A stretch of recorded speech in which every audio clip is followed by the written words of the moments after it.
ఏం చేసిండో చెప్పే ముంగట ఈ ఫోటోని ఒక్కపారి మంచిగా చూడాలి.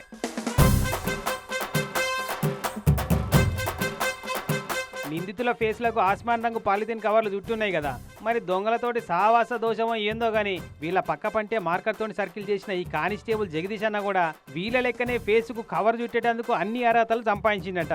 ఎట్లా అంటే పైసలు ఎవరైనా పైసలే, బండ్లు ఎవరైనా బండ్లే, సీజ్ చేసిన బండ్లు సిలుమొచ్చి పాడైతే ఏమొత్తది అని పోలీస్ స్టేషన్లో సీజ్ చేసి పెట్టిన 5 బండ్లు అమ్ముకున్నట.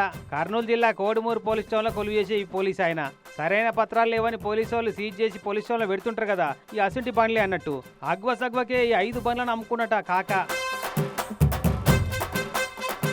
సీజ్ చేసిన బండ్లు మళ్ళా వాపస్ గుంటపోతందుకు ఎవ్వరు రారు, వచ్చినా మనల్ని ఎవరు అడిగేదన్న ఫీలింగ్ లో ఉన్నట్టుండు. కాగితాలు కమ్మలు ఏమి లేకున్నా మేనేజ్ చేసి మందుకు అమ్ముకున్నట.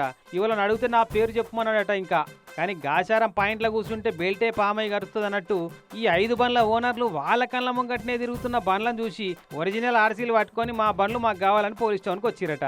ఇక వాళ్ళని చూసి తెల్లమొక మేసుడు కోడుమూరి పోలీసు వాళ్ళ అంతా అయింది. ఆయనతో ఏడ ఇజ్జత్ పోతుందని ముచ్చట బయటపడకుండా సీక్రెట్గా పెట్టి అమ్ముకున్న బండ్లను వాపసు పట్టుకొచ్చిరట. ఇంతటి ఘనకార్యం చేసిన కానిస్టేబుల్ జగదీష్ కాకను సీక్రెట్గా విచారణ ఎత్తున్నారట.